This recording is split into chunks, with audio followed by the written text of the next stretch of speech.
Today we'll be continuing our adventure through Dark Souls. So before we get into today's episode, there is a couple things that I need to catch you guys up on. So I did end up going to the Painted World, I took out Crossbreed Priscilla, and I also farmed up a couple of souls because I wanted to get my character leveled up enough in order to be able to one-hand the Black Knight Greatsword, considering a couple of the areas that we'll be going to here soon will require me to have to be able to one-hand my weapon. I also went ahead and farmed up a couple of souls in order to purchase the Crest of Artorias, so then we can get into the area of Darkroot Garden where we need to fight Sif. I also went to the Tomb of the Giants and picked up the Skull Lantern, so then we just have that, you know, for whenever we go to the Tomb of the Giants. I didn't do anything. I did end up falling for Patches' trap, so I already triggered that cutscene, and then I also took out those, like, two dudes down there that ended up turning on that one chick. And last but not least, I also ended up picking up the Dark Moon Seance Ring, so then we can fight Gwendolyn at some point. I know there may be some people that, you know, they might be a little disappointed that I didn't wait to do some of that stuff on video, but the fact of the matter is, well, you know, when I go to make these videos, I want it to be an enjoyable experience, and, you know, there's just some of those things, man, where, like, going through the game, there's some trial and error involved, and I'd rather just get some of the stuff done off camera just so then you guys have a more enjoyable viewing experience, because sometimes it gets to the point where, like, yes, it can be funny when I'm raging on camera, and I'll admit, when I'm editing the videos, you know, I sit there laughing at myself, because it's funny seeing myself rage, but there's a point when it gets to actually be a hindrance to the video, and it's just simply not enjoyable to watch, and I truly do believe the things that I ended up doing off camera, outside of the Painted World, that probably would have been cool to see on video, but at the same time, I mean, I was literally just going there to farm up souls, and the Crossbreed Priscilla fight, it was almost as easy, if not easier, than Pinwheel. So just please do keep in mind, anytime that I do anything like that off camera, it's never going to be anything massive. It's always just like small side stuff, just so then, you know, whenever I do go to record a video for certain parts of the game, it could just be a more fluent and enjoyable watching experience for you and for me. Anyways, first things first, today we're going to be fighting Sif, and I'm not going to lie, I hate doing this boss fight. It's not even like a hard boss fight or a bad boss, and like not even close. It's just, it makes me feel bad. Some people feel bad simply because it's a dog, but honestly, that doesn't even get me. It's just, if you know the lore to this boss fight, it hurts my heart, man. Now, I have a Black Knight Great. Oh, wow. That, ooh, he's doing a lot of damage to me already. I'm curious to see how much damage we can actually do.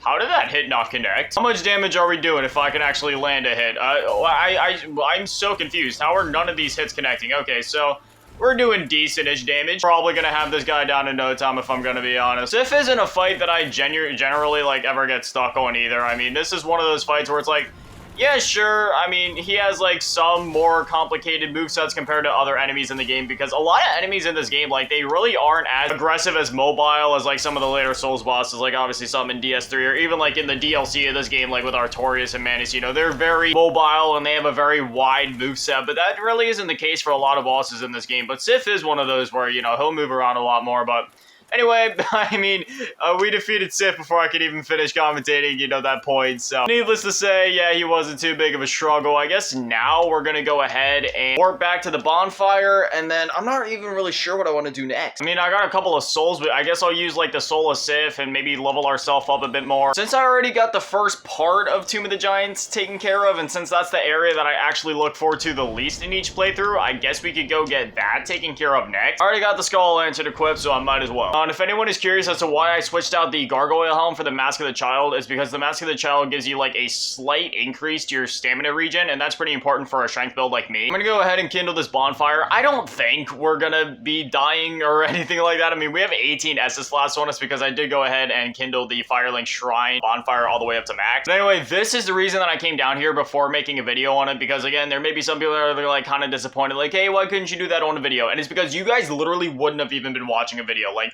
without the Skull Lantern, this is what it looks like, but I decided to come down here and get it, so you guys could actually see things. So anyway, normally you come down here, Patch is like, ooh, why don't you go down there and get the treasure? And then you go to where that, like, red light thing is, he'll kick you down, and then there's gonna be, like, two dudes down there, they're just, like, two humanoid enemies. You defeat them, you pick up the Skull Lantern, and that's literally all that I did, so you guys did not miss anything. But I didn't come up here to talk to him yet, so I'll come up here and tell him, yes, actually I messed up. I was supposed to tell him no, so then he gave me the twin humanities. It is what it is. I'll leave you alive for now, you slimy little turd. But anyways, now we go left, and oh yeah, I forgot. There's a big skeleton dude waiting for us. Gonna mess this up. Oh yeah, I also did like a bit of a death run down to, well, it actually wasn't even a death run because, you know, I'm so high level at this point that it really wasn't an issue, but I went down to New Londo Ruins, and I picked up a Fire Keeper soul thing, so then we could upgrade our Estus flask up to a +3. Tomb of the Giants really isn't that bad of an area. As long as you get the Skull Jaw Lantern, like, as soon as you get down here, it's, you know, it's really not that bad. Though, as I've said in previous episodes, I would always highly recommend maybe, you know, doing Solaris Quest before you come down here, so then you can have, like, the Maggot Mask or whatever, because that is, I believe, like, the best way to light this area up.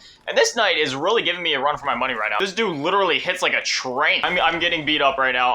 Okay, you know what? And I'm dead already. Yeah, see, the Tomb of the Giants can kind of be a pain sometimes. Really, the only challenging part about this area is the fact that you can, like, barely see anything. And I won't lie, these big skeleton dudes can kind of be annoying sometimes. They're not really even fun to fight. They're kind of annoying. Like, they're not hard, they're not tough, they're just annoying. That goes for a lot of these late game enemies, to be honest, though. There is quite a couple of them where I gotta be honest, they aren't even fun to fight. They're just kind of a pain. And again, I gotta emphasize, most of the Tomb of the Giants really isn't even that bad in terms of difficulty. It literally is just the fact that, you know what, you screw it, I'm just gonna run for it. I could take it slow, but I mean, I don't even have the patience for it anymore. I just want to get this area over with. Basically, the key to this area is to just keep going down. If there's a way to go down, then you're going in the right direction. Just keep going down and you'll be fine. Unless you're like me and you fall off the map. You know, it's almost sad when you get to areas like this where it's actually, like, easier and objectively better to just run through the area and ignore everything. Like, I mean, in this area, it's 1,000 times easier if you literally just ignore all the skeletons, ignore all the knights, and you just sprint for your life. It's kind of the same problem that I have with Dark Souls 2. There's so many areas in Dark Souls 2 where it's like, why even fight the enemies? You're so much better off just trial and error sprinting through so many of the areas in that game. Oh no, we got another one of these twinkly things. Oh no, I missed it. Not like I need it anyway. We literally spent the entire episode yesterday just farming out a bunch of souls to upgrade my Black Knight Greatsword all the way. So, I mean,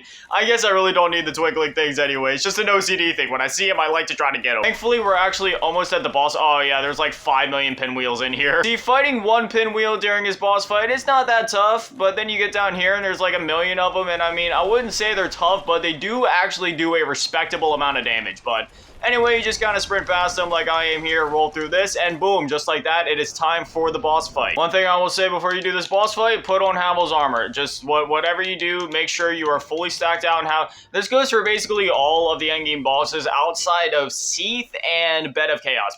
Those two, you don't want to have Havel's armor on, but for the rest of them, dude, make sure you got all of Havel's armor on, two-hand your greatsword, drop down, and this boss fight will be over in no time. Now, one thing worth mentioning with this boss fight is that you will hear these screaming noises, and every time you hear them, you need to dodge. Unfortunately, I'm playing with very limited audio right now because I'm recording this video, so I don't know how well I'm actually going to be able to hear it. You also got these annoying skeletons that try to gank you throughout the fight. Just do your best, ward him off, and then Nito will slowly make his way over again. Anytime you hear the screams, just try to dodge around again. I can barely hear it because I barely have any audio. Unfortunately, I got hit too many times by it, so now I've actually been afflicted by Toxic, which kind of sucks. That basically just means that I need to make sure I get Nito down, like, even faster than usual. We have a bunch of Estus Flasks, so that shouldn't be too big of a deal. Just keep Estusing if the game will let you, and then, you know, hit him with a couple jump lunges, couple RTs, just do it. Oh, he's getting ready to do an AoE, back up when he does that. Obviously, you don't want to get hit by that. But nonetheless, this guy is, if I'm going to be honest, he's kind of a bit of a joke. And it kind of sucks, because the first time I played Dark Souls 1, I was looking forward to this guy so much. Like,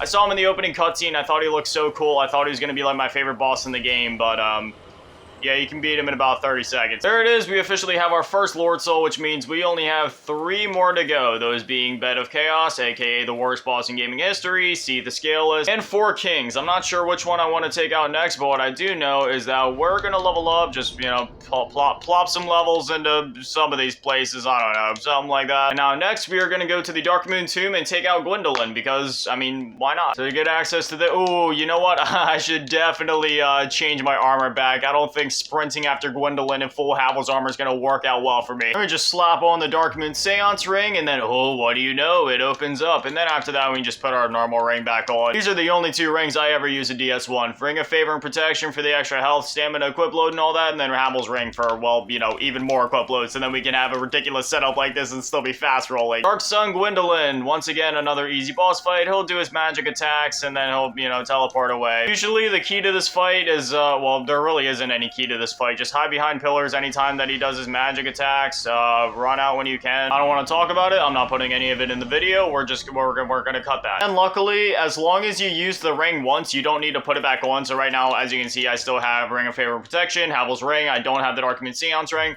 But even despite that, this thing is still open, so you can just, you know, come down here. You don't gotta worry about putting on the ring every single time. Anyway, now let's try that again. As I was trying to say before, you know, he'll do his attacks, and yeah, wow, he's actually kind of hitting like a truck right now. Basically, I just try to wait out the magic attacks, and then once he pulls out like his bow and arrow or whatever, then that's usually when I'd say to go, whoa, how did he hit me through the pillar? I call some BS on that one. When he pulls out the bow and arrow, that's one of the best times to try and attack him. Just run up, come on, slap him real quick. There we go. Yeah, see, you can do a lot of damage to this guy. Hit him again, come on. Oh, no, we can't. I was trying to get him out in one attempt right there. We'll definitely get him down in 2 attempts. I mean, probably like, what, one more hit, he'll be dead. Oh, he's doing the bow and arrows again. Come on.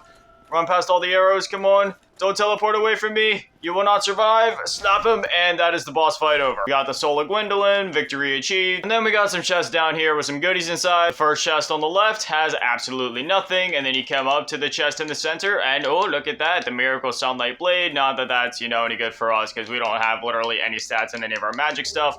And then you get some armor sets, so yeah, that's cool. That being said, I'm gonna go ahead and munch on the soul of Gwendolyn, and then I'm gonna go ahead and use a homeward bone to take us back to the bonfire. For some reason, it took me all the way back to Tomb of the Giants. It's kind of crazy how you can like warp to one bonfire, but then if you don't rest at it, it won't count, and it'll take you to the one that you were at before you warped. But it is what it is. I guess I'll pump another level into vitality. I don't know. From here, next episode, I don't know which one I want to take on next. I think we might do, maybe we'll get Beta Chaos out of the way. I don't know. That honestly might be one that I do off camera, but then like record while I do it and just include like a quick recap in one of the next videos, because honestly, doing that in real time, I don't want to do that to myself. I don't want to do that to you guys. It's just, we all know that boss is just painful. But otherwise, when it comes to like Seath and Four Kings, that won't be too bad. So yeah, we probably got like another maybe 2, 3, I'd say like 3 episodes left in the series. Anyway, as always, a massive shout out. Thank you to all the Patrons and channel members. Thank you to all of you in the low baller tier. New bigger shout out. Thank you to all of you in the big baller tier. Mel asking every daddy manny in the biggest shout out. Thank you all to all of you in the G tier. Run Avengers Sound, Little Cheese Girl. Thank you guys so much. You guys are literal legends. I love you. Thank you guys for watching. Have an amazing day. Stay beautiful. I love you all.